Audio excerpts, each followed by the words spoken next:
What is going on, y'all? Quincy here. I hope you are having a fantastic day, and I want to welcome you to another video of mine. If you are new here, welcome. If you are a returning subscriber or just a returning viewer, hit that subscribe button. Not just kidding. If you don't want to, you don't have to, but welcome. Thanks for coming back and joining me for another video. Today I'm going to get into how I found and developed my Black identity while growing up around white people in Maine. This is something that I've wanted to talk about for a while. I just wanted to wait for the right moment, and this is Black History Month, so what better time to do it than now? It's time for Black people and everyone else to celebrate Black people because we deserve it. I could say a lot more about that, but I will save it. But before I get into my topic for today, I do want to thank y'all, my subscribers, specifically for 5,000 subscribers. That was my goal for 1 year, and we're a little bit ahead of 1 year, so I am super thankful and grateful for all of y'all's support. It means so much to me as I'm kind of going through this YouTube journey and discovering new parts of myself and kind of coming into my personality and discovering my uniqueness.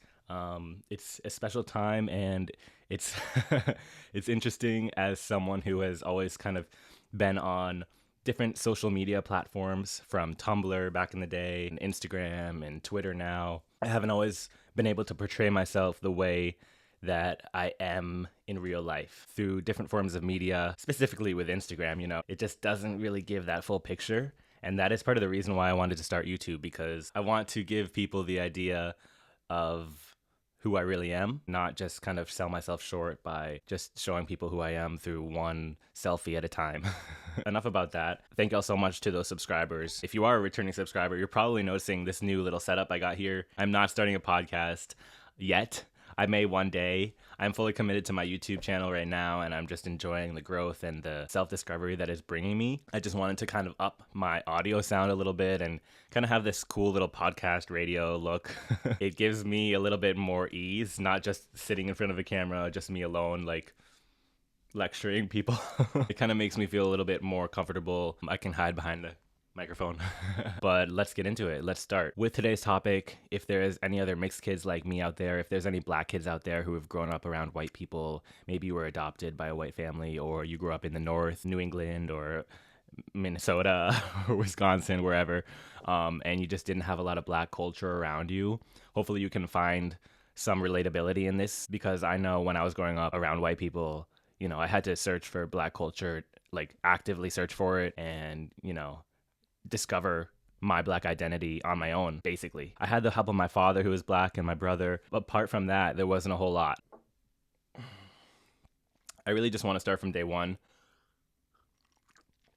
As I take a sip of my coffee, I drink coffee now because I'm an adult. I want to start from day one and just kind of share who I am with y'all, share my background and how I developed and found my Black identity. And what better way than just starting from the beginning? So May 28th, 1995, I was born in Milwaukee, Wisconsin, to a Black father and a white mother. I have one older brother who's a few years older than me. I don't have too many memories of my life in Wisconsin. Just kind of some random things like the blue stars on my wall in my bedroom. I only lived there for the first 4 or 5 years of my life. We quickly moved from Milwaukee to Wauwatosa because my dad is a music teacher. At the time, he was a high school music teacher. Now he's a music professor. But yeah, we moved to Wauwatosa, and then in 2000, we moved to Colorado because my dad got accepted to a doctorate program. My dad's side of the family, my Black side, is from Colorado. Well, not from Colorado, but they live in Colorado. My dad was an Air Force kid. My grandpa was in the Air Force, and he moved around a lot as a kid. At one point, he was living in Alaska.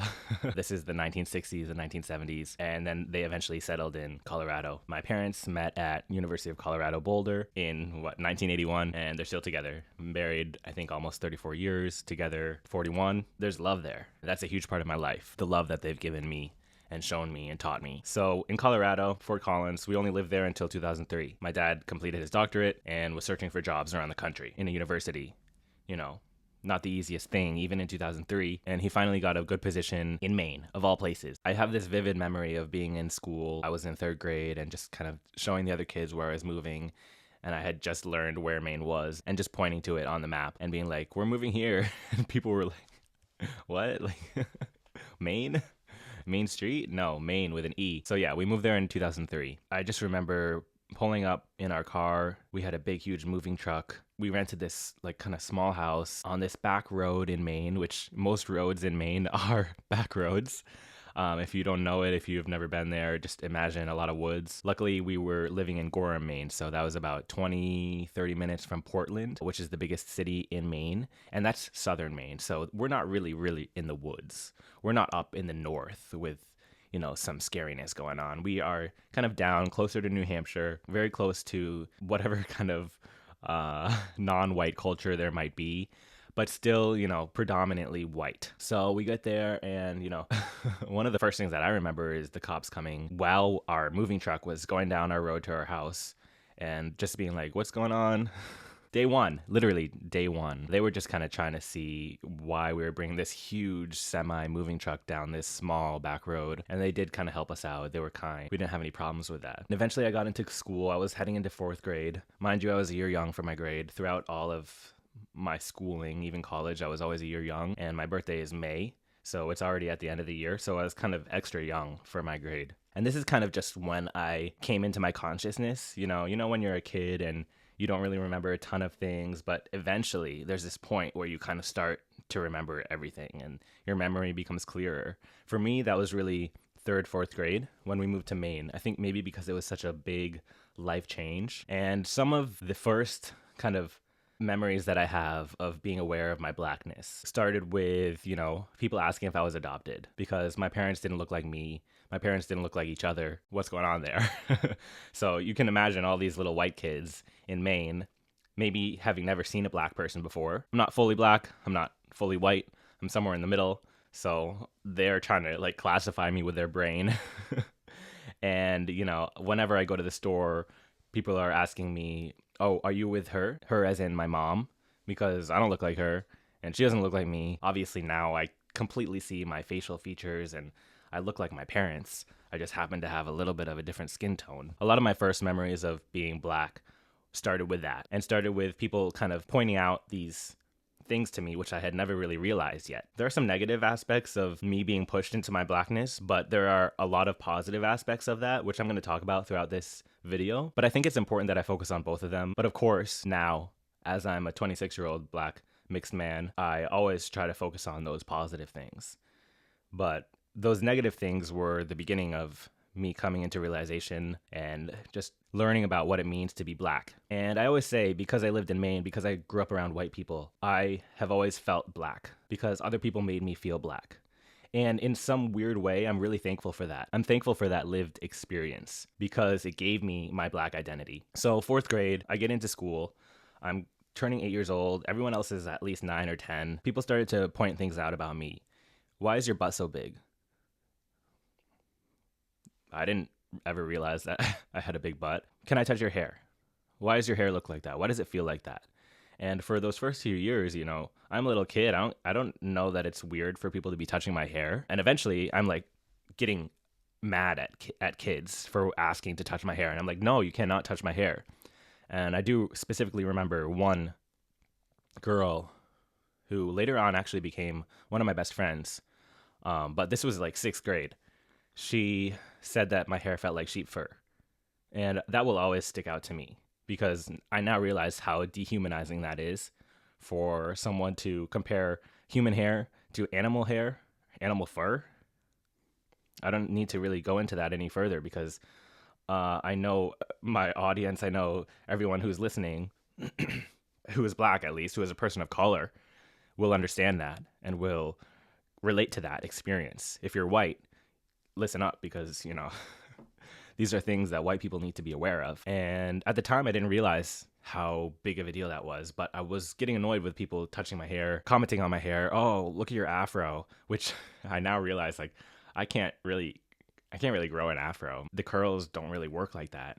I wish I could have that perfectly round, beautiful afro, but that's just not my hair. Middle school, you know, everyone's pointing out my blackness. And at the same time, I'm starting to realize that I'm gay. I'm getting made fun of for kind of acting like a girl, talking like a girl, walking like a girl, whatever. Everything feminine is being pointed out to me. So my guard is starting to go up. And I had some altercations in school regarding being called the F word, being called gay. This is kind of when I all started to come. It wasn't really coming of age because I was still like 10 or 11. I was hitting puberty, things were changing, and I was just realizing that I am very different from everyone around me. My parents kind of made me sign up for a sport. Of course, it was basketball, and everyone kind of expected me to be good at basketball because, that's what everyone in the world thinks, that all black people are good at basketball. But I really wasn't. Not even that I was bad. I really didn't feel comfortable in that environment around all these white boys who were making fun of me and better than me and taller than me and hitting puberty before me. That was 5th grade. And then 6th grade, I got into middle school and I tried out for the basketball team. Didn't make it. For a while there, just sports were not even in the picture. I didn't feel comfortable in that athletic kind of space. But then one day my mom gave me a tennis racket for Easter. I was like, a tennis racket? This is weird. And I think my mom was just trying to get me into something sporty, something athletic. She knew I didn't like basketball. I was a spoiled little kid right then, and I was like, I don't want this tennis racket. We tried to go to Target and take it back so I could get something else. And of course, Target was closed on Easter. So instead, we went to go play. We went to hit. And I fell in love with that sport immediately. Day one. I get shivers right now just thinking about it because this was a turning point in me finding my black identity, because I felt really attached to tennis, which in history is not a black sport. It's a very white, upper echelon, high class sport from England, Wimbledon, But I had seen Serena and Venus on TV. Something about watching them and seeing their dominance in the game and how incredibly talented they were and athletic and powerful and passionate about that sport. Something about that clicked with me. And I brought that onto the court every time I played. And it quickly got really good. Quickly, throughout 7th, 8th grade, was one of the best players in my school. And I was on the court every single day that I could in Maine. The winters are long and the summers are short. But once winter ends in like April, once that snow melts out the court, I'm on the court every single day that I can. After school, in summer, every day, sweating my ass off, playing just because I loved it so much. And my mom was there with me pretty much every single day. She taught me how to play, and she encouraged me to, get better and to practice, and taught me how to hit a serve and taught me how to be powerful. And then when we weren't on the court, we were watching tennis, French Open, Wimbledon, US Open, Australian Open. She would let me wake up at 3 a.m. to watch Australian Open on school nights. Any other time of the year? No. For tennis, yeah, it's okay. And just being able to see myself in Serena and Venus, and then later Tsonga. I don't know if you know who he is, but he was a really good tennis player. I don't know if he's still on tour. Monfils. Seeing black tennis players on national TV, winning tournaments, winning Grand Slams, it moved me. It really did. And I brought that passion onto the court. And in high school, I'm skipping a little bit ahead. I was on varsity all 4 years. I was playing, I was passionate. And, at points, I laugh now because it's just funny. I was like, come on! I was screaming on court. I was passionate. I wanted to feel like Serena and Venus because I saw how much passion they had for the game, and I had that same passion. While I wasn't nearly as good, I was good enough for my school. I was really standing out, finally, a sport that I was really good at. That was kind of one of the first defining moments of me finding my blackness, and it's because of the representation that I saw on TV, in Serena and Venus, in sport, which had always been so foreign to me, which I'd always felt so weird. And I finally found something that felt like me. It made me feel black. And it was so exciting for me to experience that. And just thinking about that, it makes me emotional because it meant so much to me, and it means so much to me now. People kind of see me as a Serena and Venus fan now. They don't really see all of the years that I was watching tennis and just frantically trying to keep up with Serena Venus every single tournament throughout high school. Whenever it wasn't on TV, I would be trying to find some boot website to watch live. And I did throughout college. I will always remember Serena Venus being that, first kind of introduction to my own blackness, positive introduction, because I had already had those negative interactions with other white kids in school. Around that time, I was also in musical theater. So, you can only play tennis for so many months in Maine because it's winter a lot of the time. And my other passion was music and theater. My dad is a music professor at this time at University of Southern Maine. And we're so used to going to his concerts. We're so used to hearing his jazz and seeing him play trumpet. And, at that time, I didn't really appreciate it the way that I do now. And around that same time, music was getting bigger. This is 2006, 2007, 2008. I got an iPod, and I started to notice, pop culture. Beyonce, Whitney Houston, Mariah. Dreamgirls came out. My family went to see Dreamgirls in the theater And that was one of the biggest moments in me finding not only my Black identity, but also finding love in Black music, Black theater, Black art. And it was life-changing. I think we went to see it 2 or 3 times, and we bought the DVD later on. That music, the Motown music, seeing Jamie Foxx up there, Beyonce, Jennifer Hudson, and hearing their voices in a way that I had heard before, but it wasn't as moving, it wasn't as upbeat. I was dancing to this Motown music, and that sparked my interest in Black artists and Black music from Motown back in the day. I got really into Diana Ross. I got really into Marvin Gaye. And something about that music, that soulful music, it was really moving to me. And I will always remember of the other 4 Black kids in my school, one Black girl, she was so brave enough to get up on that stage and sing And I Am Telling You. And I was like, I relate to you. And it was really powerful for me, even though, she wasn't really the best singer. She was out there. She was giving it her effort. She was showing, this part of herself and part of our culture. And I finally found someone that kind of gave me a sense of, oh my gosh, wow, I'm not alone here. And she had asked me to dance at one of our middle school dances, and I already knew I was kind of gay at that point. I didn't really like her, but we danced, like the slow dance, the Stairway to Heaven. At least for me, it was kind of too early for crushes or sexual interests. So we were still kind of innocent. But in that moment of everyone else there, all these white kids, of course the 2 Black kids are going to dance together. I look back on that moment and just think, wow, we had each other. It's kind of sad, but also thank goodness, thank God. I'm not religious, but thank God we had each other in that moment. Right before I was going to high school, Obama was elected. I was never able to vote for Obama. I wasn't old enough. I turned 18 the year after he was elected to a second term just to see Barack Obama, to see a Black family in the White House. I'm mixed and I don't have a Black mom. Michelle Obama felt like a Black mom to me. I love my mother. I love my white mom. She is incredible. She's everything, encouraging, pro-Black, always there for us, always went to bat for us whenever we had a problem at school or someone was being racist or someone was not treating us the way that we should. She was always there for us. She was always there to listen and to learn about the Black experience and to encourage us to develop our Black identity. But to see Michelle Obama and Sasha and Malia and Barack, a mixed Black man with a white mom and a Black dad like me, to see him become president when I was 12, 13, life-changing. It was the most incredible thing. It was a moment in my life that, for me, it helped me define who I am and who I want to become and who I want to strive, to be, and to see that positive role model, to see that I had never seen that representation, a mixed Black man. And I still draw inspiration from Obama today, even though, I disagree with a lot of the things that he did.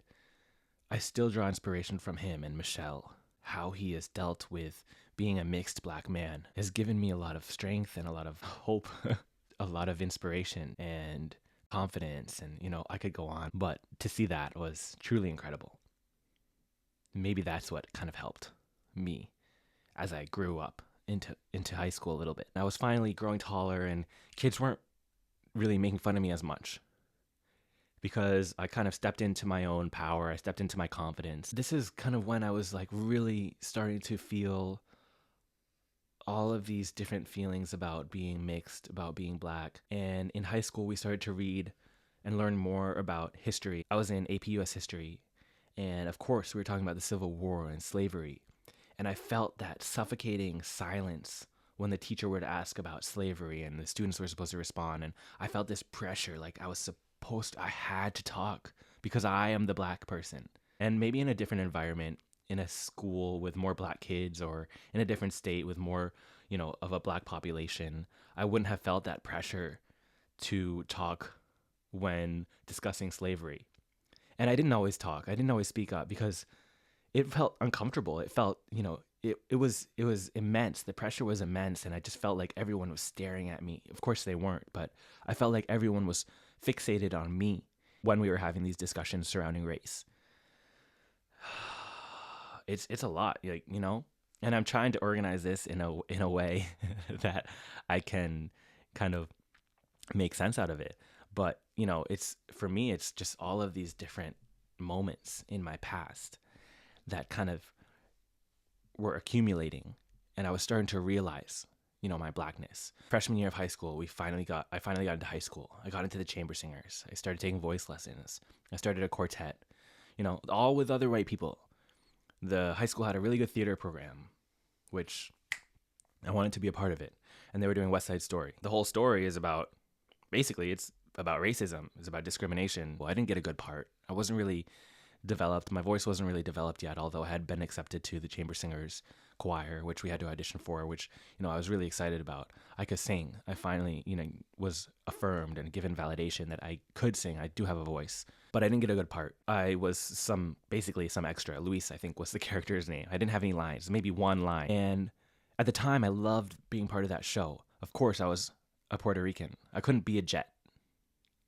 I had to be a shark, because look at me, even though I'm fully American, I couldn't be a jet. The jets are white. The sharks are, any other mix of POC that they can rile up, which wasn't a lot.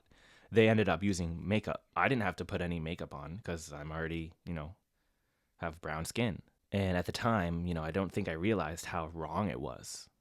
This is 2008, 2009. White kids putting on dark makeup.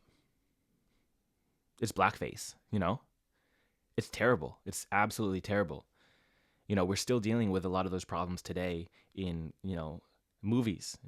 Not getting representation for characters that should be dark skinned, should be black. In The Heights. Look at what happened there.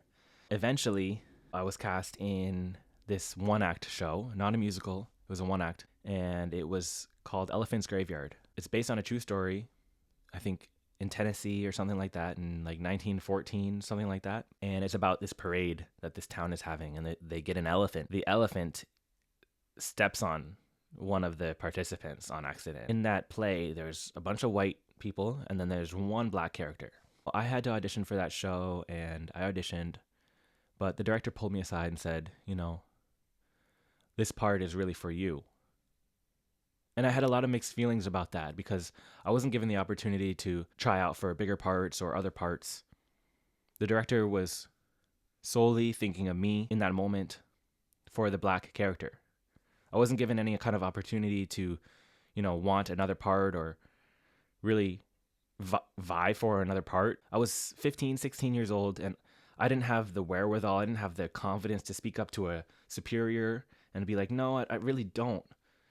But turns out that part was such a defining moment for me in realizing my identity. Not only because it gave me kind of this lived experience of playing a black character and, finding that meaning and that value in being able to portray a black character on stage. And eventually we won the one act tournament. We went to the New Englands and we won it there, and I got some acting award, which felt so big in the moment. But that character had a lot of racist undertones in it, talking about watermelon. It was one of the main characters in the show, but talking about watermelon, talking in the, southern kind of not black accent, because that's more modern, but not really the smartest character. And it made me feel a lot of things, which I didn't really realize until in the past 4 or 5 years. And eventually my senior year came and they announced the musical, which, this is what I've been waiting for my entire high school career, because tennis, I wasn't really sure at that point what was going on. I had lost my confidence in my serve because I had to change some things in my game. I knew I wasn't really going to go to school for tennis. I wasn't good enough to be D1. And I really was passionate about musical theater. I saw a future for myself in musical theater. I wanted to go on to Broadway. I wanted to do big things at that time. I had been taking dance for 4 years. I did ballet, I did tap. I did a little bit of hip hop, but mostly, the basics to kind of prepare myself for college, to prepare myself for the audition for college. I was taking voice lessons. I was, doing as many musicals and as many plays as I could. And they announced South Pacific as the senior show, as my show, my senior year. And if you don't know South Pacific, it's about this man, this kind of mature man, Emile Debec, who falls in love with this white woman. It's based in the South Pacific, obviously. The whole moral dilemma of the show is that this man had had a relationship with a Pacific Islander, a native of the island who had died, and he had two little mixed kids. And the man is supposed to be white. He's supposed to be a French man who's supposed to be white. And I was, I'm a baritone, I'm a bass, and they picked this show. At the time, I didn't really have a full, firm grasp on how self-deprecating it was. I had to wear a wig, which, for Broadway, most people wear wigs, but it was straight hair. And I felt kind of pressure to wear makeup that was a little bit lighter. And, in the show, I realized, like, what? This doesn't make sense. I'm mixed black. I'm black. I'm supposed to have this whole moral dilemma about having mixed kids. The show is really about racism and how people should accept interracial relationships. It's not a sin to date someone who is not in the same race as you.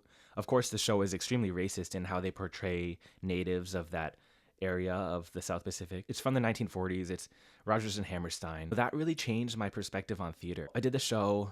It was uncomfortable. I did it. I got it over with, and I kind of just moved on. I didn't have the joy. I didn't have what I wanted out of that because I had no business playing that part. I really was affected by that.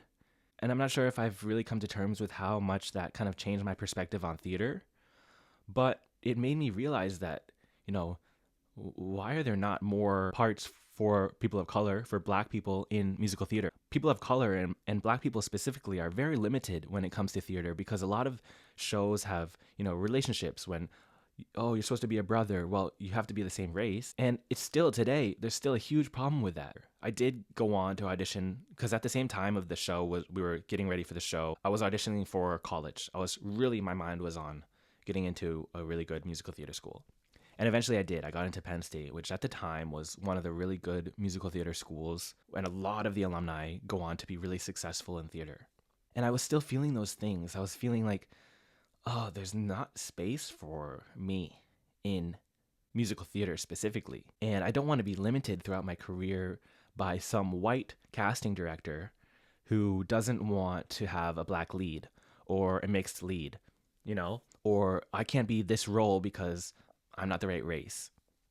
That was really in my head. And I really saw a lot of racism in the industry that I couldn't get away from. So I spent that first semester in that musical theater program. And what I found there, which really was kind of a solidifying point in me finding my identity in my musical theater class, was of 12. I think it was 12 or 14 kids who got accepted, young adults at that point.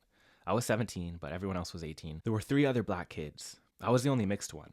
And it was one of the first times that I really was able to find friendship, like true friendship, in other black people. And those 3 friends, they changed my life. I don't know if they know it. I'm still in contact with some of them here and there on Instagram. And I'm getting emotional just thinking about it because it was the first time that I felt like really, really, really, wow, I'm black. There's so much joy in this. And Bryony, Erica, George, oh my gosh, we're not the closest anymore. We talk once in a while, some of us. But they had an instrumental role in me realizing my identity and finding myself and feeling comfortable with other people. I grew up with my dad, who's black. I grew up with my brother. But it's different when you find friends and you find peers who you look at and you see part of yourself in them. And although I'm mixed, and I have kind of this different little experience from them who they all have 2 black parents, to have had them as friends when I was still 17 and I was still a kid. We spent a lot of days, a lot of rehearsals, just laughing and being crazy. And, I could be myself around them. I felt like I could finally be myself around them. And we had lived experiences. We had shared lived experiences that I had never really been able to relate to other people about. I had never really been able to relate to anyone else on how people always wanted to touch their hair. I had finally found people who were like me. And I don't know. Of course, I'm half white. They kind of make fun of me for that, and I didn't mind because it was funny. It was like it was in jest. It was in with love.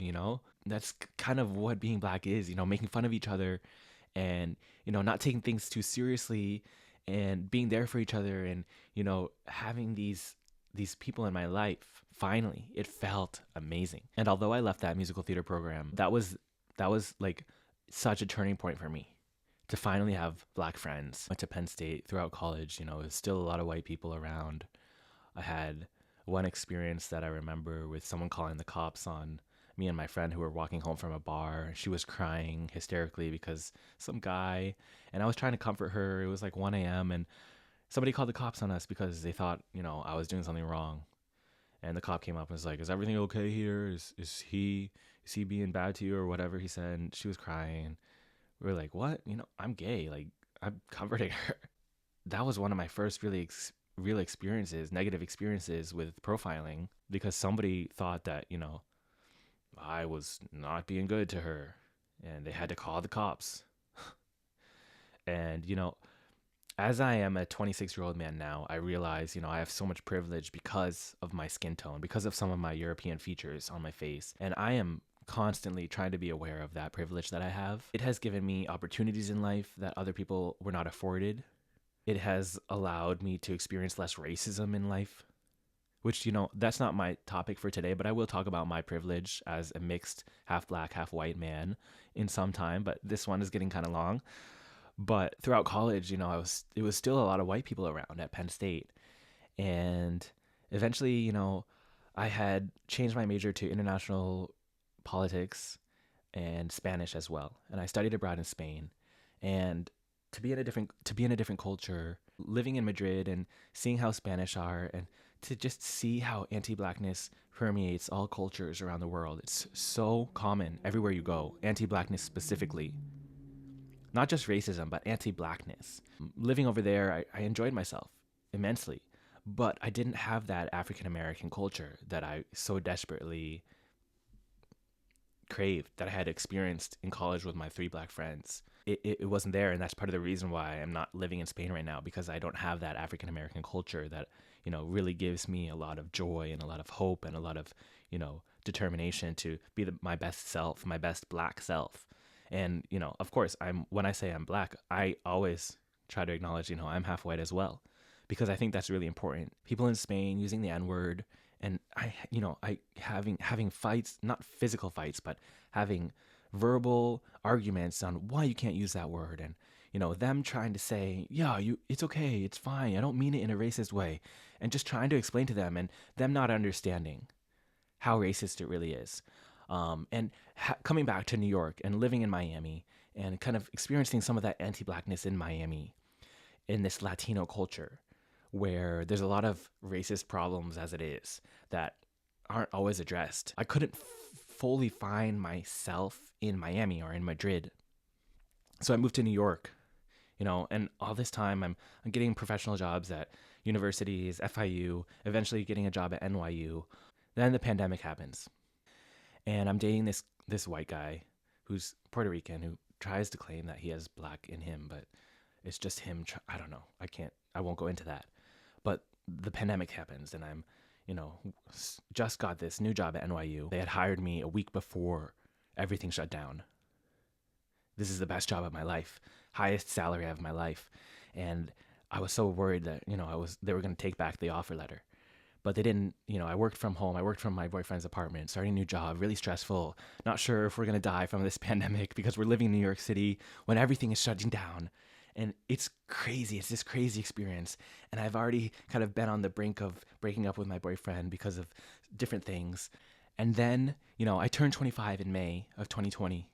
It's supposed to be this big kind of, I'm a man now. I'm 25. And, that same week, George Floyd is murdered by cops in Minneapolis. And I've never experienced anything like that. Not only that feeling, because, we're used to, as black people, we're used to seeing our people be gunned down in the streets. It's just common. we're used to seeing that. In high school, I remember doing presentations on police brutality and racism. But this time it was different because everyone's attention was on George Floyd. Living in New York during this time, I'm so thankful that I had this. It's a weird feeling because, God, I wish it never happened because George Floyd would still be alive. It's such a weird feeling that I'm thankful for this experience, but a person lost their life, and the world witnessed this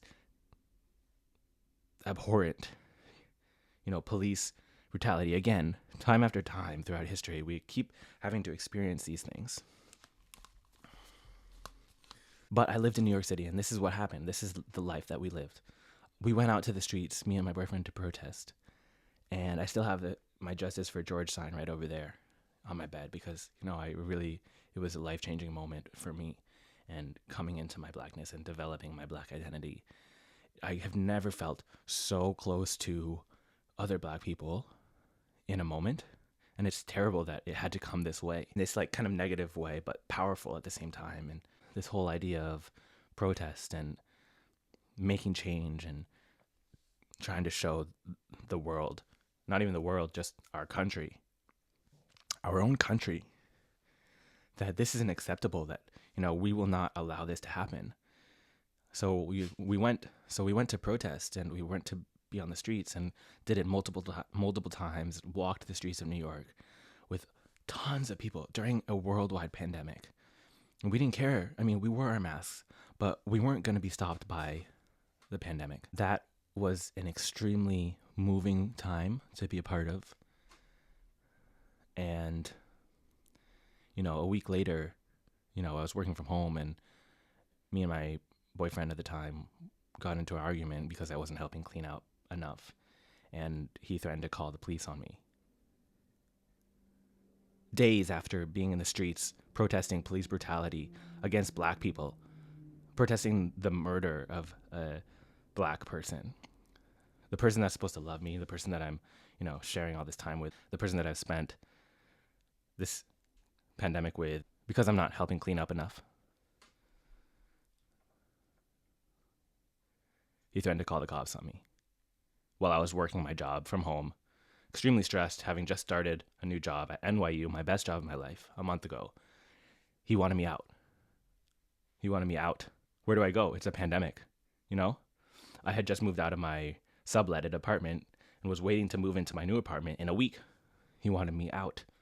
He was going to call his friend, see if I could go stay at his friend's place. I don't want to stay at your friend's place. So I called my parents, and they drove up 6 hours to come pick me up from Virginia that day. And, it kind of changed my view on white people in general. It gave me this deep mistrust in white gay men specifically. And I'm still working through that. But all of these moments, I don't want to get too into it.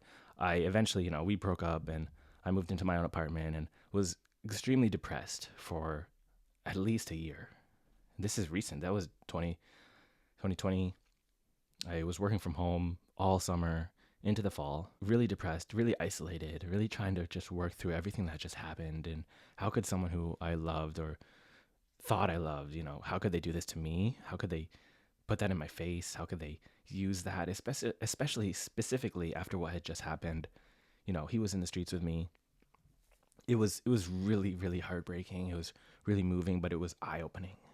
And it just really kind of shifted my view on relationships, on how I view myself, on how I really have to vet people before you get into a relationship with them.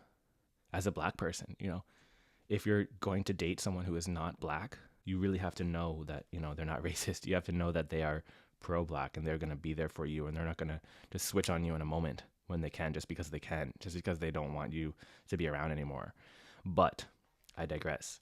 So, I eventually quit my job at NYU because it was making me severely depressed, just working from home in a job that I'm not passionate about. I moved to Florida because I had lived there before, just kind of running away from everything, really running away from what had just happened, trying to find myself in this new kind of me.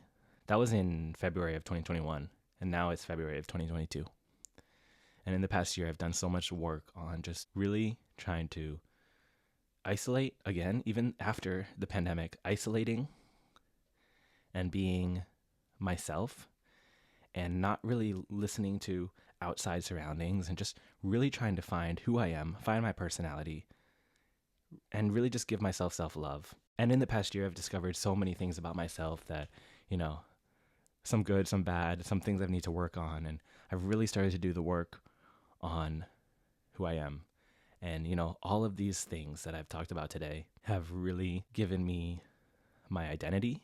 A lot of positive, some negative, but I'm choosing to really focus on those positive things that have allowed me to become the man that I am today, the mixed Black man that I am today. And I'm so thankful, so thankful that I am Black. And I'm so proud of being Black. And I just really wanted to share, my experiences as a mixed Black man in the United States, as a young 26-year-old who is going through it, who is figuring it out. And, having grown up around white people, it wasn't always the easiest. Trying to conform to gay culture, which is predominantly white, especially mainstream gay culture, it's predominantly white. And just being able to find that. It's been a journey. And it's not over, I will continue to develop my identity as I age. And I look forward to that. But I will always, be proud of my Blackness. I will always be thankful that I can be part of this culture, even if some other people don't see me as Black, even if people don't recognize me as the same as them. I've realized as a mixed person, I'm always going to be pushed into some corner, whether it be from white people or whether it be from Black people. I'm always going to be trying to be put into a box.